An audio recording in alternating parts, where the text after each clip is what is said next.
Zoom, and we're on. Thanks, Ivy. Go ahead. Outstanding. Welcome, everybody. It is Friday, July 31st. This is our 20th installment of Shelter in Place SIP.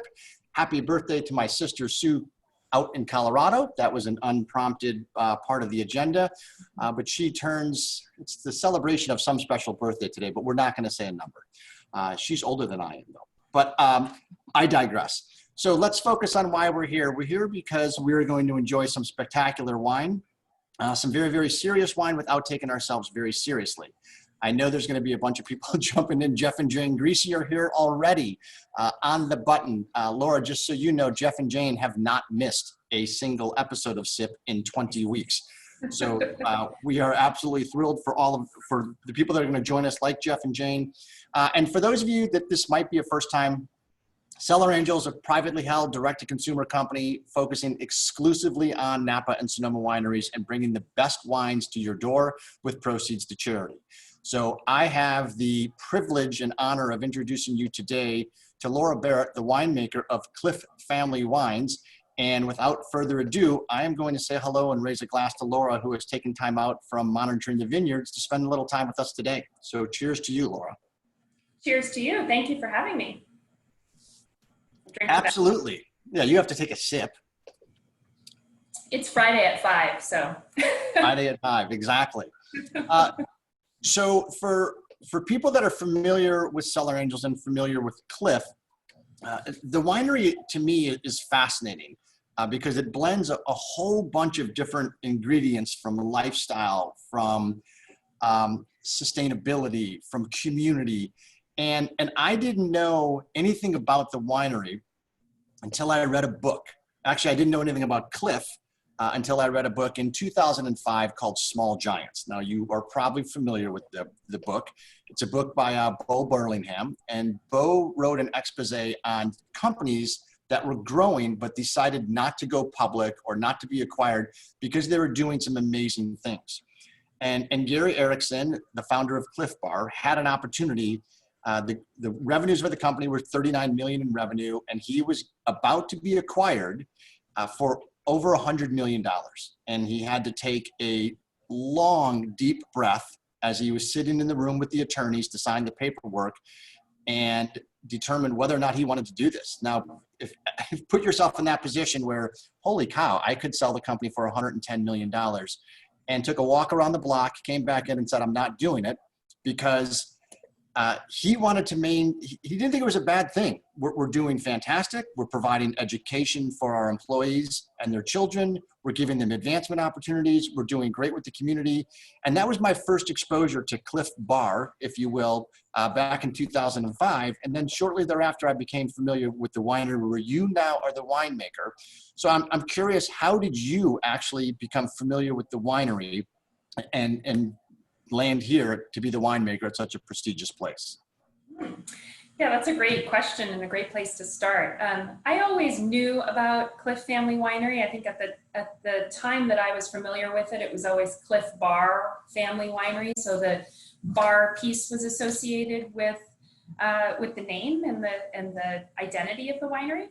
But I was busy doing other things. I was early in my career. I started in the wine business in 2003 as an assistant winemaker and kind of grew into a winemaking job. And then it was kind of later in my career, after I had been a winemaker for about 6 or 7 years, I was looking to do something different. I had been working with fruit outside of the Napa Valley, and I wanted to get my hands on better fruit, a more local company, and a real Napa estate. So I met Lindsay Gay, the general manager, literally I actually met her husband by the poolside at our kids' swim lessons. That's kind of where we connected, which is hilarious because my life is very much, interwoven between family, especially now, and work and professionalism and everything. So I connected with Lindsay, and they were looking to make a change. They had a really great history of winemaking, but were ready to really take it to the next level. They had changed their business model so that they were making larger quantities of lower price point wines, and just a couple of them. It was like the Climber Red and the Climber White. And they had changed their business model to make more boutique offerings, smaller quantities. They opened the tasting room, and they were ready for a full-time winemaker. In the past, they had consultants. And so I came on in November of 2014.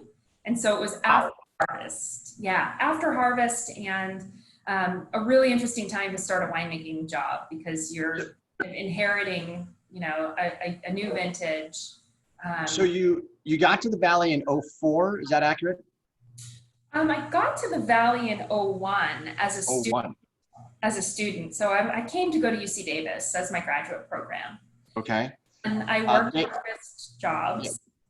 Yeah, UC Davis, I think they've produced a few people in the wine industry. Yeah, just a few good ones. Yeah, exactly. And so you came to UC Davis in '01. Hello to Julie Fogarty, Kim Vance.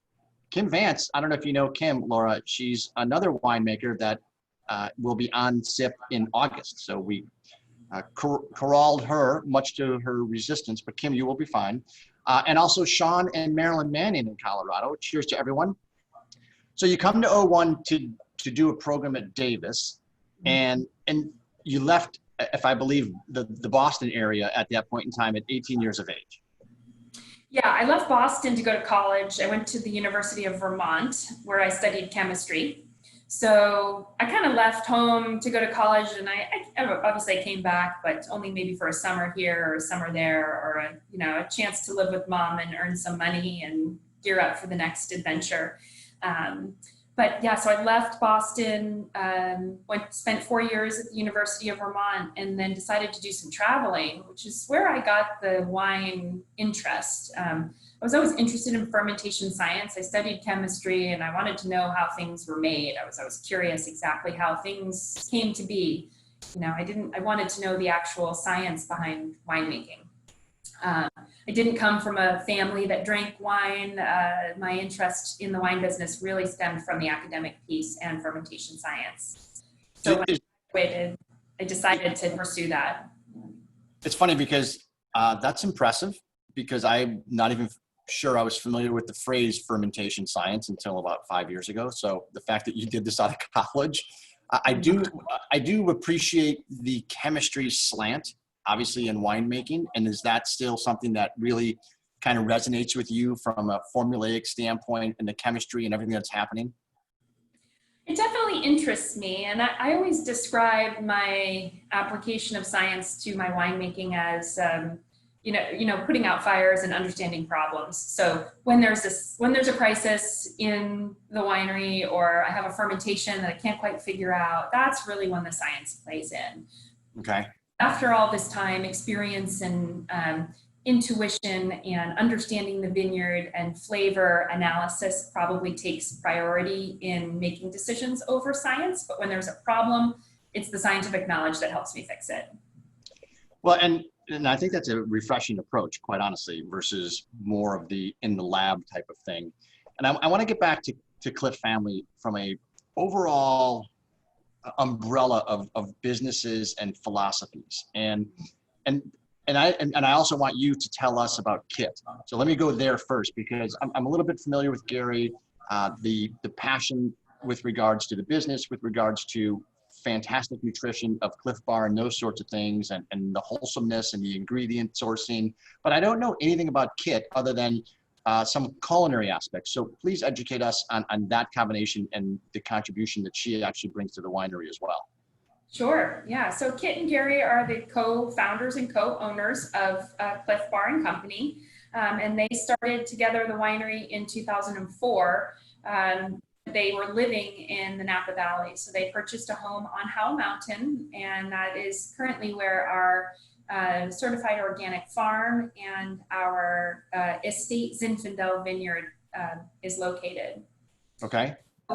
Kit loves gardening, and she is a true believer in her people, her business, the planet, and sustainability. So I would say a lot of the motivation and drive that I feel that resonates through the company really comes from her passion and her commitment to those things. She's always talking about kind of the 5 aspirations that are the founding principles of Clif Bar and Company. and carrying those aspirations into the winery. They really are instilled in her as a person. She's an amazing woman, leader, role model, and owner of the winery. They're fantastic people. Yeah, one of these days I'm going to have to meet both of them. So when we can travel and get out to the valley, let's figure out a way to do that. For those of you that are now joining, and I see Caitlin Greasy. Hello, young lady. Thanks for joining us. Everyone always asks throughout the week, how are people drinking this wine in advance? And how do they get the wines? And I'm going to show you exactly how they get the wines, because they go to the website, and they go to the custom collection. So the Shelter-in-Place Sip virtual tasting kit is designed that if you were to order it over this weekend, you would have it not next Friday, depending upon what state you're in, you possibly could, but the Friday after that. And it will have the next 6 consecutive Friday wines from every winemaker that we are going to feature in the next 6 weeks. And we have people that routinely re-up their order, because once those 6 are gone, they need to get 6 more. So this is something that you can actually grab right now. We can drop a link into the chat bar on both Facebook and Zoom and take care of that. And then if you scroll down a little bit further, you can actually see the wine that we're drinking this evening, the Clif Family 2017 Zinfandel. And because everything has worked out flawlessly, today is July 31st. And so the text of the website is accurate. I can't say that happens 100% of the time because technology, we know wine and giving. Technology is sometimes our Achilles heel. So that's how people are getting the wine, and it's very, very easy to do. As I mentioned at the top of the broadcast, privately held, direct-to-consumer company featuring the best of Napa and Sonoma direct to you. Stay home, get some great wines, and don't forget to check a box, and we give proceeds to charity. And we're learning tonight a little bit about Clif Family. And there's the funniest thing is, to me, everyone that I've spoken with that knows it very, very well knows it for its cycling to a degree. I am not a cycler, but I know one of our wine club members, Bill Best, is a big cycler. One of our advisory board members, Brian Braemar, enormous cyclers, these guys. How does that whole lifestyle contribute to the philosophy of the Clif Family Winery? So Kit and Gary will tell you, as will our back label, that Clif Family Winery was kind of, born, and the idea stemmed from Kit and Gary after a long day of cycling, huge climbs and huge mountain peaks in Europe, and finishing the day with a great bottle of wine and an amazing meal. And that's where their drive and their interest in the wine business came from. So cycling is a huge theme throughout everything that we do. For example, if you look carefully at the front of our label, there is a bicycle cog and the chain. Oh. So some people don't really notice it. It's fairly subtle. So it's a subtle theme throughout all of our marketing materials, but also it's really who we are. We're about adventure, and we do bike packages at the tasting room, so you can call in advance and reserve a bicycle, which we partner with a local bike shop, and they drop it off at the tasting room, and you start your day with a Clif Bar and espresso, and then you wait. So back up. So you can actually go onto the website and reserve a bicycle and do a tour through the winery?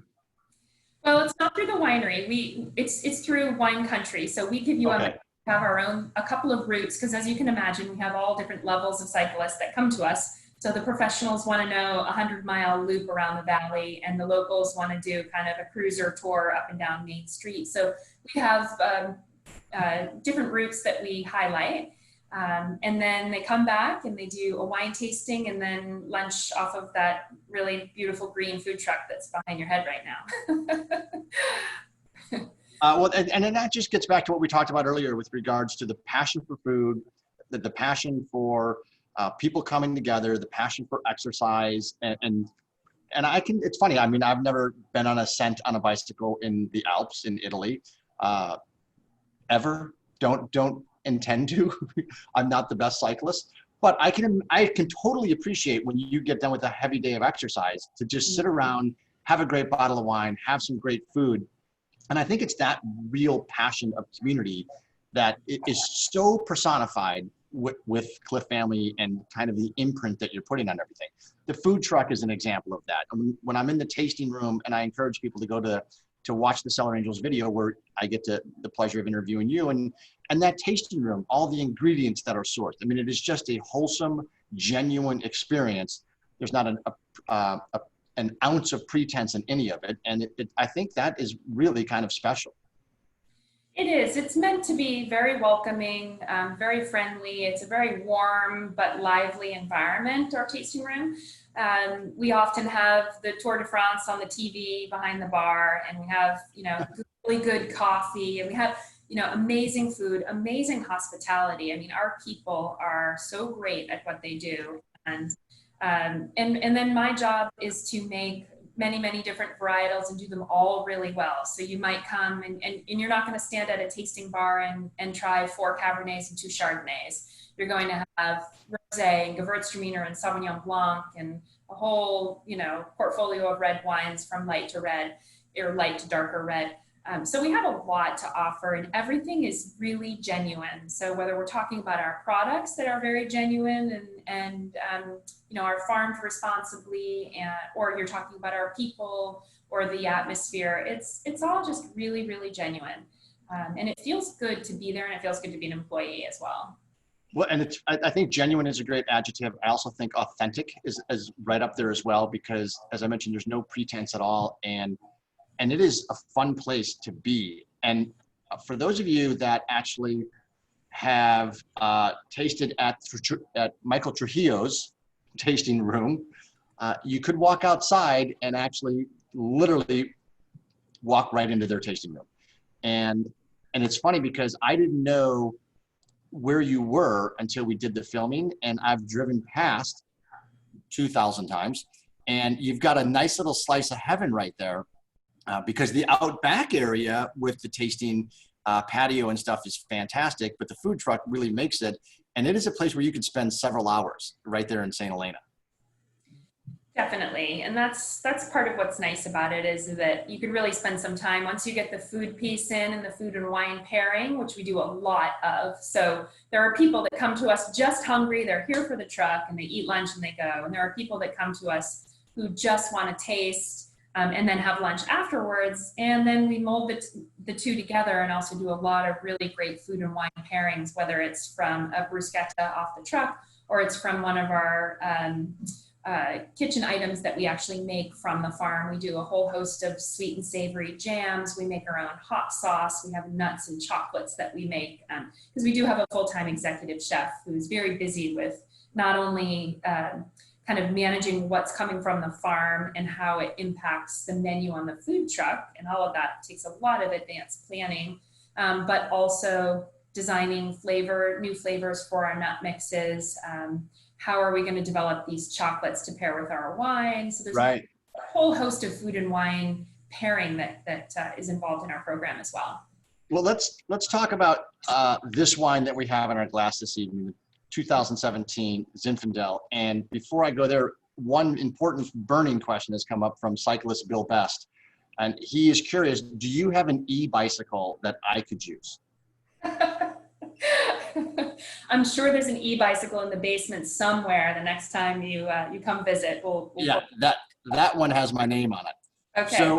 So we have, seriously, I'm not even joking. I am all over the e-bicycle. It's not a requirement to be a cyclist entering the building or even being an employee, because I am not a cyclist either. I'm trying, but it doesn't come naturally to me. So. No, I'm with you. So the 2017 Gary's Improv Zinfandel that we're drinking, Yes. which by the way is fantastic. And I'm going to ask you a geeky question or a geeky favor, is give me kind of in the mind of a winemaker. So tell me a little bit about the vineyard where this is. Tell me a little bit about the fruits and things, the vines, the complexity. Walk me through and walk everyone through what you're after when you walk this vineyard and see this fruit and what you want people to kind of experience in the glass. Sure.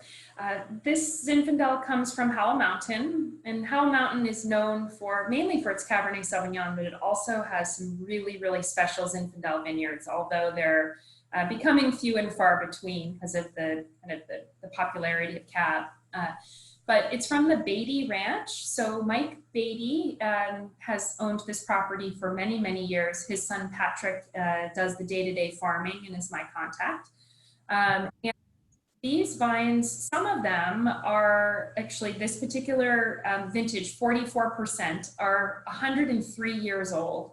So they're those old, gnarly, head-trained vines that have that California sprawl where they have those real thick trunks, and they're beautiful, and they are so very naturally balanced in how much fruit they set, and they ripen really slow, and the climate up there is actually just the perfect combination with these old vines. Well, and I'm going to show people where the Beatty Ranch is. This is Jeff and Jane Greasy's favorite part. Hello, Barb Randall. How are you doing? And for those of you that were on, I don't know what week it was, time is just kind of running together. But when we had John Phillips on from Inspiration, also with 100-plus-year-old Zinfandel vines, they are something special. So we're going to go way down into the Beatty Ranch. Now, the telltale sign, and I don't know what block you get. This is the Beatty household, and I can't remember what road this is. Okay. But you can always tell the old Zinfandel blocks, right? Because some of the vines are gone, that sort of thing. And on top of Howell Mountain, this is 2,000 feet. So this is up there. And these rows I'll zoom in a little bit more. You can see there's a lot of missing vines. And as you talked about kind of these gnarly vines, and you're right. I mean, they are fantastically romantic and picturesque, and by their crudeness, if you will. They aren't they just have this really sprawling mentality to them that is just so fantastic. This is a very, very steep hill that might actually be easier to see in this picture.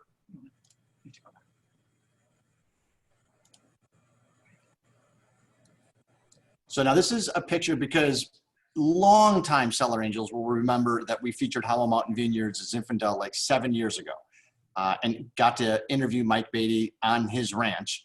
And to your point, Laura, you're right. They were one of the first earlier producers on Howell Mountain. But I don't know if this is your particular vineyard that you source from, but it's a special place up there. And I'm curious how you came to learn about it. What you mentioned that 40% of the vines are 103 years of age. So that right there is special. But when you get to walk these vineyards, what are you after? What do you hope to produce? I'm always fascinated in that science art discussion.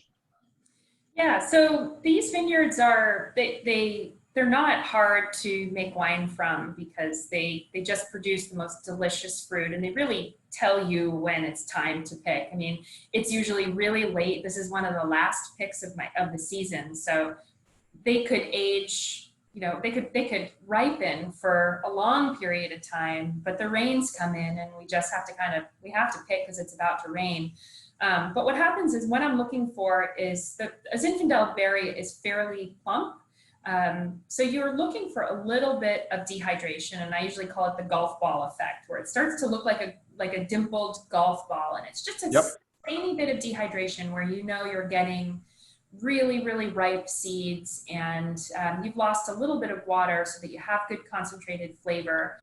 And what's unique about this Zinfandel as opposed to other California Zinfandels, say on the valley floor, whether it be the Napa Valley or the Central Valley, is that it's pretty concentrated. So you get really great color, you get a decent amount of tannin, and Zinfandel can be a really light and fruity wine, depending on the site. This is not light and fruity Zinfandel. This is a big, colored, deeply colored, tannic, but it also has really great acidity, which I think is what makes this wine as special as it is and how it tastes. you don't lose your acid up on the hill because you're at 18, between 18 and 1900 foot elevation at this particular site. So it holds on to its acidity and you taste it. So you get this nice tart backbone that allows this wine to age and pair well with food. So I'm just looking to get as much ripeness as possible out of these grapes before it rains, because it's a late, slow ripening site. I can never pick it before kind of early, second week in October. So just getting that first rain, because Zinfandel obviously is really sensitive to rot and in the field. So once it gets wet, like, you're done. And I think it's interesting because you mentioned slow ripening, and I will encourage everyone to check out the veraison video that Laura was so kind enough to do for us, because it's a perfect example in a 90-second video of how things on the mountain ripen differently than on the valley floor. So veraison obviously is, and I'll let you explain veraison. Why am I doing that? Sure. Yeah, I was laughing because when Denise asked me to do the video and she was saying, I said, oh, well, what's the deadline? And she said, well, the deadline is just veraison. And I was laughing to myself going, she has no clue. We've got 3 weeks to go. Exactly. Green up on the mountain. Anyway, veraison is the point at which the grapes turn color. So both red grapes and white grapes start off as hard green berries. They're all the same color. And then when white grapes go through veraison, they get a little more translucent in color, and they turn a little more golden if they're exposed to some sunlight. And then obviously red grapes turn red. But more importantly, it's really the onset of ripening. So it's the point at which you begin to accumulate sugar and the grape softens. So, and it expands. So you start off as a smaller, more beady type green hard berry, and then it gets soft, it gets more plump, and it gets sweet. So, yeah, it's a neat little process, because not only just the whole veraison process, where you're right, the initial berries are very hard. It's almost like frozen pea hardness. I mean, it is, there's nothing there. And then as the growing cycle continues, and then you start having veraison, they get plumper, they get softer, the juice gets more concentrated.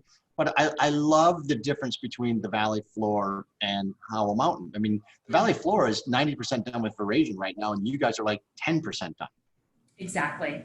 There's a huge variation, and you'll see that at harvest time too. They'll be picking these grapes, down here on the St. Helena Valley, or say 3 weeks before I pick, the Cabernet up at our Cold Springs Vineyard, which is where I filmed that video. I mean, I had to look hard to find color to do the video for you yesterday. But down here we're 100% on the valley floor. So that's amazing. It's a huge indication. The point at which they change color is a really important date for winemakers, because we track the number of days between veraison and harvest. And we know, you get to know your site, but sometimes it's in a warmer site, it might be 55 or 56 days, but in a cooler site, that might slow down, and it might be 60 or 65 days from veraison to harvest. So it gives us this date to think about for when. And when do you start the counting? Because you're right, there's you could have 6 clusters and it looks like 4 of them are full, but 2 of them are 60%, through veraison. When do you start the clock? Great question. I say 50%. Okay. Veraison, because you turn once you're at 50%, it colors up pretty fast from 50 to 100%. So you're talking about 2 or 3 days. Right. Depending on, unless you get some cool weather pattern that comes through, or a heat spike that'll push it through in a day. So I say 50% is what I mark on my calendar. Now, is it okay? And that I can appreciate. And for everyone, Denise just dropped the link to Laura's veraison video in the chat. So click on that afterwards. And I know on Facebook, Ivy's doing the same. But is it the aspect of veraison, you measure days post 50%, and is it the same, like you said, 60 days or give or take, is it the same amount of time on the valley floor to harvest? Not necessarily. I mean, I have 2 sites on Howell Mountain, and one is much warmer than the other, though they're at about the same elevation. The climate is much warmer at our Croquet Vineyard than it is at our Cold Springs Vineyard. So I find that Croquet it's a shorter range. It tends to be 56 to 58 days, whereas Cold Springs is more like 65. So I think in the cooler regions, you do see it take a little bit longer. And I would guess that on the valley floor here, it would be a shorter period. Right. That's Yeah. fascinating. So that's, and then you chart all this and you document it and you keep track of it every year. And very interesting time and a very nice little cycle of life, so to speak, with regard to the vineyard.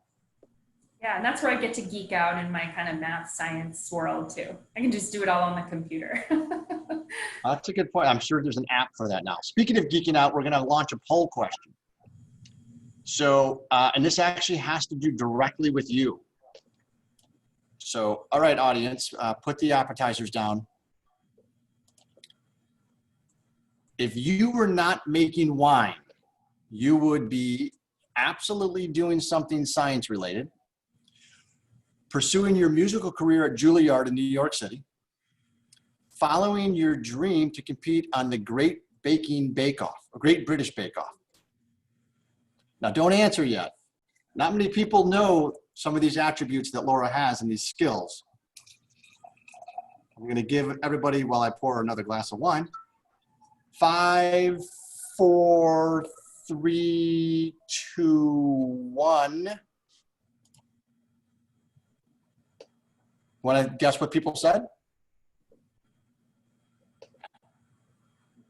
Perhaps. I'd say people, well, given the conversation so far, I'd say people are going to go down the science path for sure. You are correct. But we do have someone that is just, they believe you have a musical talent. Now, I actually just made that up because that would be something that would be, if I can't cycle, trust me, it will be a million years before I'm at Juilliard with any musical talent whatsoever. So what would you be doing if you didn't have this winemaking passion that you have? Yeah. Well, I mean, science was my thing and I was good at it and I felt confident because I was good at it. And I was really interested in making things. So actually the British Bake Off kind of had me thinking like, oh, cooking, you know, the science, food science and cooking. And I like to make things from scratch, right? So whether it's, you know, pesto right now is what I'm making from scratch because I have basil growing like crazy. But anyway, I was really interested in coffee as well. So I thought maybe I wanted to get into the coffee business. And it's the same kind of concept though. So I feel like I was headed down the same path regardless of what I chose. And that was to make a product from scratch and understand the pathway of how it gets from its raw materials to the finished product in a scientific way. That's really what I was interested in. I remember my mother saying once, like to the family, like, do you see this wine? Like she made these from grapes. They were just grapes. You know, so it's this process that really is very interesting to me. No, I think that's a great answer. And it is fascinating, the process, especially coffee. It's very similar in a lot of regards. Especially where it's grown, elevation, is it a single source? Is it a blend? I mean, there's really a lot of overlap there. So if you do start that, let us know because we're huge coffee fans. Okay. Well, we have a new director of operations who came from the coffee business. So it's been really fun to elevate the coffee knowledge and quality in the office. Oh, that's awesome. That is a nice perk to have. So the portfolio you have is pretty diverse. Walk us through kind of, because you mentioned it early on, Sauvignon Blanc, Chardonnay, Rieslings, Gewürz, you know, a lot of Cabernets, a lot of some great Zins, Pinot Noir. So how do you keep track of it all? What's the mission? What's the goal? And the passion, both from Gary and Kit and kind of yourself when you guys all sit down at the table to orchestrate all that? Yeah. Well, I think my goal is, you know, so to be a full-time winemaker for a small producer that makes about 10,000 cases, it's a pretty small, production, but it keeps me very, very, very busy because I'm making anywhere between 13 and 15 different wines every year. So, and it's not just 13 single vineyard Cabernets, it's the difference between how to make a rosé from Grenache that's grown in Mendocino to a Gewürztraminer, a dry Gewürztraminer that's grown on the more coastal, cooler side of Mendocino. So there's a lot of variation in the product. Let me interrupt before the variation. When you say a dry Gewürztraminer, what do you mean as a dry Gewürztraminer? Just for people that are curious what that phrase is. I mean, not sweet. So not that cloying sweetness of Gewürztraminer that we grew up with here in the Midwest when you open up the refrigerator and there's that bottle of Blue Nun. Not that. And not a dessert wine, and not a table wine that has a very high level of sweetness. It's dry in the sense that it is not sweet. It's a dry table wine. Well, I'm thrilled that you guys actually do that, because I think it's an unheralded grape in the United States, and the complexity of Gewürz and some of the Rieslings is mind-bending, pleasing from that standpoint, and I'm glad you guys are doing that. So I interrupted. I apologize. That's okay. It's a great segue, because I think making a Gewürztraminer is completely different than making a Sauvignon Blanc or a Chardonnay. So I had to figure that out, and it was a lot of tasting. We did a lot of group blind tasting where we decided what we liked and what we didn't like. And of course, my personal preference gets thrown in there, and the style of wine that Kit and Gary like to drink, and the style of wine that is meant for our customer base and food and wine pairing. So there's a lot to consider in developing wine style for Clif Family Winery. It's not just what I like to make or what I like to drink.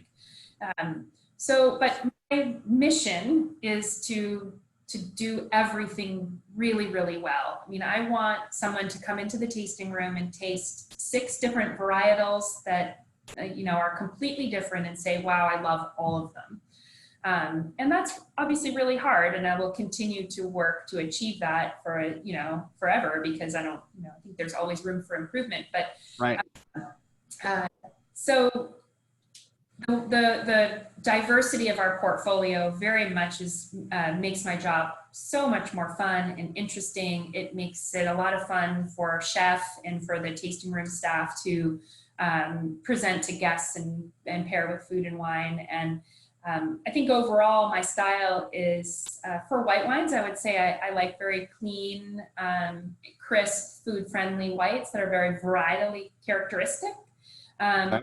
Not a lot of influence from additives or weird, quirky fermentation things, just really fruit-driven whites. And then your reds? And then on the red winemaking side, it's really about balance and flavor and tannin and ripeness. So making sure that these grapes are ripe, so that we have great flavor development, good mid-palate, and well-balanced tannin, because ripeness and tannin go hand in hand. So on Howell Mountain, it's challenging. It's really important. Yeah, I can imagine. I mean, that mountain fruit, you're always on that knife's edge of utter collapse and perfection. Just wonderful balance there that I'm sure is a little bit white-knuckled terror. Definitely, and that's why I love working with the Beatty Ranch and the Zinfandel that everyone's drinking tonight, because it's not like that at that vineyard. It's, like I said, it's very easy to make, and the acid stays with the fruit. So I'm not worried about losing all that acidity. And it has so much depth of flavor just from the age of the vines and the balance that those old vines carry. It almost makes itself on the vine. It's a great sight. By the way, there's a young lady named Lydia Maldonado on Facebook who says hello. Wonderful, Lydia. And Laura, you have a request to geek out a little bit on the wine process that you follow and the blend of science and art, and how do you balance that blend of science and art? Yeah, so I mean, the decision to harvest is the most critical piece of winemaking. So when to pick those grapes, and that is a very delicate balance between science and art. So I watch the numbers early in the season, mainly because I'm looking for a pattern and a trend. I literally graph like my sugar over time and my sugar accumulation over time, and that's just that's just so that I can predict the harvest date, because working in the wine business, it gets really, really busy during harvest season, and to make sure that you have a tank and a truck and picking bins and staff and there's a lot of logistics that goes into planning your harvest date. So if I can predict that, then that's awesome. But once the numbers get to a certain point, especially in red winemaking, then it becomes a lot about just flavor. So then you're tasting, and it's more than just flavor. It's a feeling. You walk through the vineyards. It's really hard to explain, but you walk down those rows, and whether you're seeing some yellowing leaves or you taste the seeds and you just get that special kind of mascarpone-like flavor that comes from a really, really ripe seed, or you see the weather report, or it's so much of a sensation where you say, okay, like, all right, it's ready right now. And that's intuition and experience, and very much art and feeling and emotion. Whereas the tracking that I'm doing and the graphing of the bricks over time is the geeky science stuff that I do just because it's my human nature. It's interesting. The way you described that, was phenomenal. I mean, the hair in the back of my neck went up, because to be able to walk through the vineyards and get kind of that mystical sensation of, okay, and you're looking at different clues from Mother Nature, and maybe it's a little cooler that night, so the seasons are changing, and you get all of those factors in, and then you're balancing that with the science. I mean, that is absolutely, I think, really cool and very special to determine, okay, we need to pick right now, and then balancing that with 13 other varietals and making certain that you have the staff, you have the bins, you have the tanks, you have all of that. That has got to be a little bit of nerve-wracking. It is, because imagine having that feeling, and you know that it's time, and then the winery says, oh, sorry, we can't fit you in for 6 more days, and they're like, oh no. Oh yeah, that's not good. Yeah, it takes some, which is why the early planning helps, because then if those two things coincide, then you've done the magic. That is, yeah, nerves of steel. All right, I'm going to ask the audience, poll the audience. I didn't coin the phrase. The second question. So, this is one that I think is interesting. 3 words that describe Clif Family Wine are efficient, technology, scalability, organic, sustainability, community, better, cheaper, faster. That's going to be 100% for anyone who's been listening. You know our audience well. Okay, we're going to give this 5, 4, 3, 2. Do not bet, ladies and gentlemen, against this young lady. 100%. And it actually kind of goes with the 5 philosophies that you were talking about with regards to Kit and Clif Bar. But we haven't talked a lot about kind of the vineyards that you source from, and the organic sustainability. So walk us through kind of that overall mission, and it's one thing to say it, but it's another thing to do it and actually have it manifest throughout the entire organization, and especially in the glass at the end of the day. So educate us on that. Yes. So organic farming is a top priority at Clif Family Winery. Everything that we own and farm ourselves is certified, CCOF certified organic, and we would have it no other way. There's absolutely no exception. And that at this point in time makes up about 52% of our portfolio. So the grapes that we purchase, so the other half, we purchase these grapes from grower partners, and I work to source those places and to establish the relationships and guide them through our farming expectations. And grower partners are, some of them are willing to farm organically and many of them are not. It's really hard to convince someone that's been farming their land for 30 years that there's a different, better way out there that might cost them more money. So it's really hard to talk someone into that, which I think is okay, but it's not the way that we want to do it. Right. So a year and a half ago, I would say, maybe almost 2 years now, as a business, we were watching in the news a lot of these growers that, like, for example, I think we talked earlier about Stagecoach was an example of this amazing vineyard up on Atlas Peak that sells to like 90 different wineries, and they sold. And not to say that they were no longer selling to these wineries, but those relationships are at risk when a vineyard like that gets gobbled up by one of the large wine corporations. Yeah, no, many of the Cellar Angels loyalists are very familiar with Stagecoach and the passion that the small producer lost basically because of that acquisition by Gallo. Mm-hmm. So if you have a Cabernet program built around that vineyard and then all of a sudden you lose your vineyard source, you're in big trouble. So when we talk about, we use the word sustainability all the time in our business. And I said, listen, if we need, the best thing we can do to sustain our business is we need a vineyard. And we don't need another 3 acres here or 5 acres here. We need 40 acres. And I said Oak Knoll because I felt that the diversity of our wine portfolio is very well matched to the diversity of Oak Knoll, the Oak Knoll AVA as a growing region.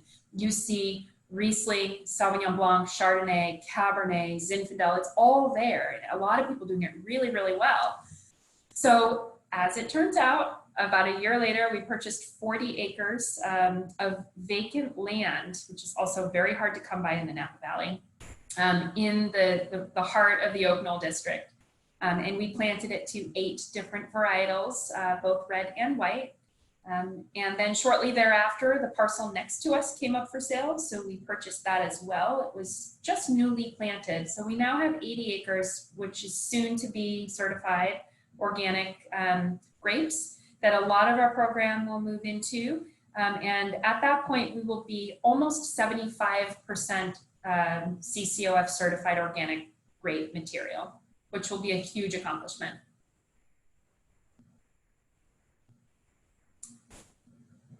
Martin, I think you went on mute. I can't hear you.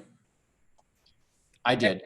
Are the Cabernets that you produce, Bill Best, who is mocking me for being unable to ride and wants me to get an e-bicycle, is an enormous fan of your Cabernets. And I echo his passion for them because they're spectacular. Are they estate fruit, or are they vines that you purchase, or grapes that you purchase? And then how old are the vines? So all of our Cabernet is 100% estate on Howell Mountain, certified organically farmed. We purchased first Cold Springs Vineyard, and I want to say that was right around 2010, and those vines I think were planted 2006. And the Croquet Vineyard we purchased a year later, and those were also planted in 2006. So at the point where they're producing well, they're well-established, well-balanced vines with some good age on them. And I think it's interesting, and Jeff Greasy has a question on the properties up on Howell Mountain. He sees 2 of them, Jeff and Jane, one further north and one further south. What are you growing up there, and is there a difference between the vineyards? But before you answer that, because I know you know the difference between the vineyards, I think Howell Mountain is fascinating, and I wish more people would go up there when they get out to the valley, because you start driving up there and people don't realize just how diverse it is back there. And you go through Angwin, and then you just start weaving around, and you can go all over, and it's very widespread up there, and you've got tremendous topography changes, and you encounter these vineyards, you're like, holy cow, I didn't even know this was up here. And so get off the beaten path, because Howell Mountain affords a great opportunity to do that. And so now I will let you answer Jeff and Jane about these 2 vineyards he found on a map. I agree. Yes, so 2 vineyards, and thank you for pointing out that they're north and south, because that's exactly how we describe them. We have 1 vineyard on the north side of the mountain, and 1 vineyard on the south side of the mountain. Our Cold Springs Vineyard is more exposed to the Napa Valley weather patterns. And that, though, as an AVA, we generally sit above the fog levels. We don't have a ton of fog that gets up there. We still have the temperature influence of the fog sitting below us. So it is a much, much cooler site. And that's the vineyard that is still almost 100% green at the moment and hasn't really even started aeration. So on the opposite side of the mountain, so if you picture, you drive up and over the top of the mountain and down the other side, sort of into more of the Pope Valley area. Yep. If you were to keep going down Ink Grade Road, you would go right into Pope Valley, which is hot and dry. So that weather influence, we have warmer nights and we have just overall higher daytime temperatures. In that vineyard, I harvest 3 weeks earlier. That's our croquet vineyard. And I harvest that 3 weeks earlier than Cold Springs. So there's a dramatic difference in climate. And the soils vary on Howell Mountain. Everything's volcanic up there, but you can get this like almost just decomposed ash, and it literally is like powder and dust. When you step into it, it makes a big, poof of smoke or of dust. And then there's a little bit more of that like iron rich kind of red, a little more clay based, which is Aiken loam. So we have those two different soils, and the Aiken loam is at croquet. So you can imagine it has more nutrient capacity and more water holding capacity. So I can hold a little more crop over there. But then at Cold Springs Vineyard, it's, the water runs straight through it. It doesn't hold any nutrients. Those berries are super duper small, and I have less grapes, less fruit. Interesting. Totally different wines. Totally different, and totally different soils. Because you're right, I've heard it described that way with regards to the footprint, almost as if you're stepping on the moon, where it just puffs up right underneath the foot and goes over the edge of the shoe. And that's what you're planting in. That is where our Cold Springs vineyards are. Yes, yes. But the new vineyards are in Oak Knoll, which is the valley floor. Are you excited about that? Completely. Because then we have 100% control over everything from start to finish, and that is amazing. And the decisions that we can make from the field all the way to sales and marketing. I mean, it's an amazing opportunity to have complete control from grape to bottle. Well, and I think it's fascinating, a couple points on that, where I'm stunned that you purchased 80 acres. Because to your point, usually these little parcels and these blocks come up and they're 3 acres or 5 acres or maybe 10 acres. And you're talking about Oak Knoll. So this is not exactly undiscovered real estate right there. And to have 80 acres come up is mind-boggling, and I'm excited for you. And I'm curious, as a follow-up, when do you think wine from that property will actually be in the bottle? What year? Well, we will get grapes next year, 2021. So if you're talking about Sauvignon Blanc, it'll be February or March of 2022. Okay.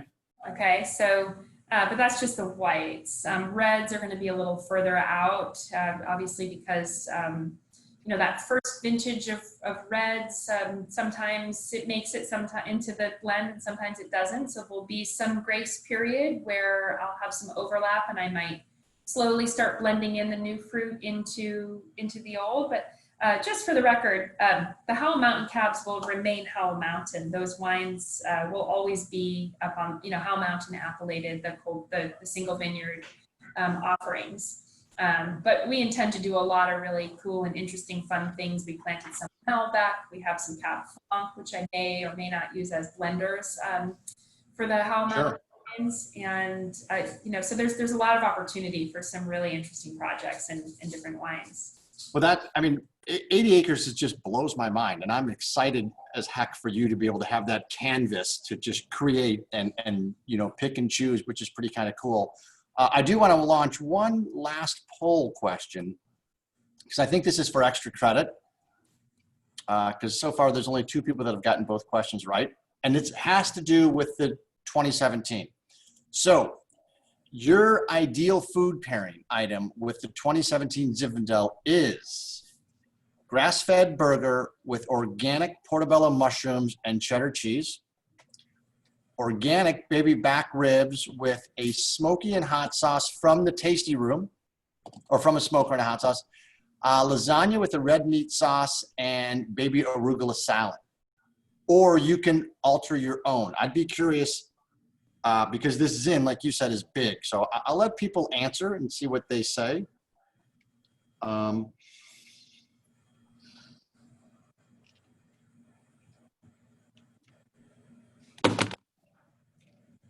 right, we have a wide variety of answers. That's a tough one, because those are 3 really good choices.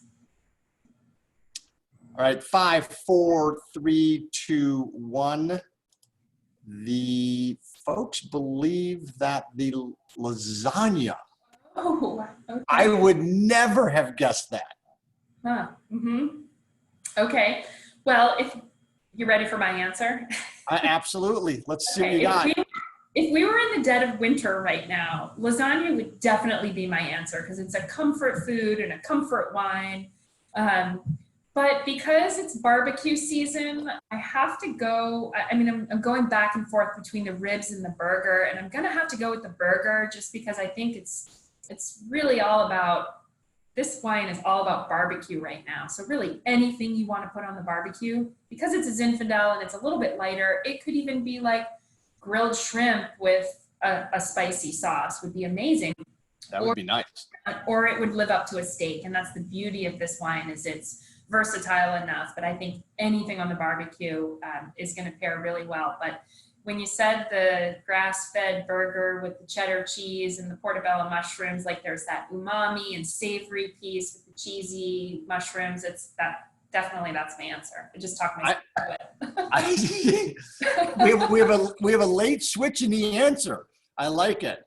And since we're not in the dead of winter, lasagna's off. Right.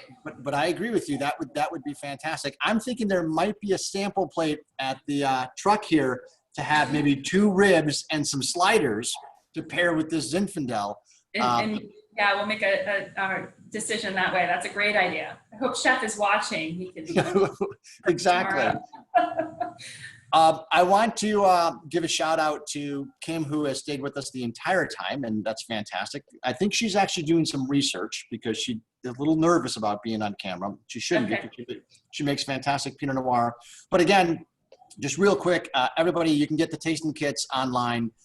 Next week, we have the wonderful Sue McNerney, who produces just exquisite Cabernet from a 1-acre vineyard block in Coombsville, and that gets tremendous critical acclaim. So we're looking forward to that. Just some housekeeping notes. We still have no wardrobe sponsor. So this is just my own clothing. We're looking for a sponsor. That sort of is troubling after 20 weeks that I still resorted to wardrobe in my closet. Someone out of business. We did put someone out of business because we mocked them. Well, they filed for bankruptcy. They'll be back. We're still seeking introductions to Tim Ferriss, Dwayne Wade, LeBron James, and Carmelo Anthony. And someone is telling me that we'd also like to Mark Cuban. Mark Cuban, we should talk to with Mark Cuban. So, Laura, if you have any inroads to any of those nondescript ladies and gentlemen, that would be fantastic. I might be able to get you a nice Clif Bar cycling jersey. I'll take foot attire. I just want a wardrobe sponsor. Send me some swag. I will wear Clif on camera, even when we're talking with another winery. I am that simple. So we're good there. Anything you want to leave the audience with regards to the winery, the passion, the philosophy, the opportunity to come taste? Tell me what you have in your mind. Sure. Well, just thank you so much for joining, and just being here and watching this is a commitment in itself. So we appreciate that, and please visit us online. We have an amazing website, cliffamily.com. If you are local and in the Napa Valley, we are hosting tastings. We have that beautiful patio that we talked about earlier, and we're having a lot of success even during these crazy times when the inside tasting room has to be shut down. But we're respectful and careful, and people are having a lot of fun on the patio this summer. We also have an amazing wine club where it's very unique in that. Because we have such a wide range of varietals, you're getting something different every shipment. We ship 4 times a year, and we also can incorporate our food products into the shipment, which is a really nice way to take that food and wine pairing into your own home.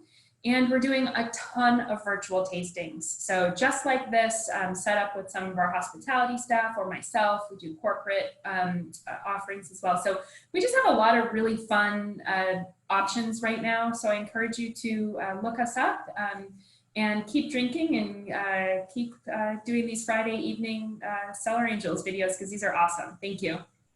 Yeah, and I'll highlight what Laura said, because this is it's so fascinating when you drive by in St. Helena. I mean, they're right off of 29, so you cannot miss them, although I did for 11 years. But you need to get in there, just pull into the parking lot. What is behind the food truck is this beautiful outdoor patio tasting room area, which you can kind of see over here. Gorgeous. They have the sustainability mission. They've got the community mission. They have the organic mission. It's very authentic. It's everything you want to have. You want to sit down and relax. And Bill Best, if you will be so kind, I will go on a cycling tour with you there. I want everyone to be good to one another, buy a lot of wine, because this is what it's all about, is helping these small limited production wineries. And Laura, I can't thank you enough for taking some time out on a Friday during a pandemic. We'd be remiss without our humble appreciation for that. So thank you so much, and best to you and the family. And all of us hope we get to see you soon in the Valley. Thank you very much. Hope to see you all as well. You're welcome. Cheers. Be good.